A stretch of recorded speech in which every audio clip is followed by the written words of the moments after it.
పిల్లలు, కథల వీధికి స్వాగతం. మీకోసం ఈరోజు ఒక చిన్ని పిల్లికూన కథ సిద్ధంగా ఉంది. వినడానికి రెడీనా? అనగనగా ఒక ఊరు.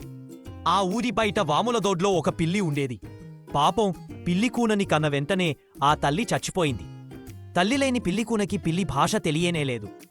పాపం, ఆకలితో ఆవురావురుమంటూ పిల్లికూన వీధిలో పడింది. ఏడుస్తూ నడుస్తోంది. దారిలో దానికొక కుక్కపిల్ల కలబడింది.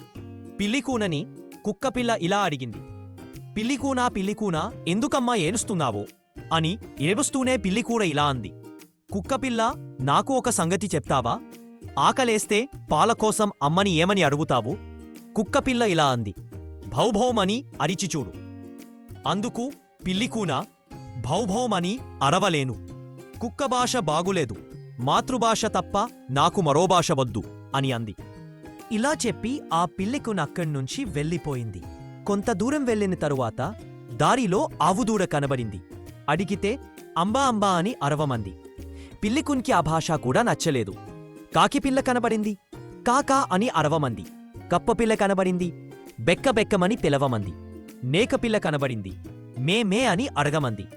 పిల్లికూన్ ఏడుస్తూ వెళ్ళిపోయింది. ఈ భాషలేవీ నాకు వద్దనుకుంది. ఆఖరికి ఒక పెద్ద పిల్లి కనబడింది. పిల్లికూనని బుజ్జగించి ఏడుస్తున్న పిల్లికూనని చూసి, పిల్లికూన పిల్లికూన, ఎందుకమ్మా ఏడుస్తున్నావు అని అడిగింది. ఆకలేస్తే పాలకోసం అమ్మనేమని అడుగుతావు అని అడిగింది పిల్లికూ. మ్యావ్ మ్యావ్ మ్యావ్ మ్యావ్ అని బోధించింది పెద్ద పిల్లి. పిల్లికూనకి తల్లి భాష దొరికింది. మ్యావ్ మ్యావ్ మని పాడుకుంటూ ఒక ఇంట్లోకి వెళ్ళింది. ఆ ఇంట్లో శారద అనే అమ్మాయి ఉంది.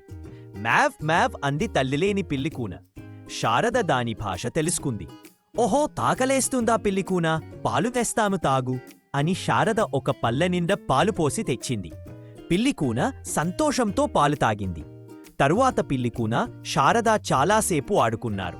ఆఖరికి అలసిపోయి శారద నిద్రపోయింది. పిల్లికూన కూడా ఒక మూల హాయిగా నిద్రపోయింది.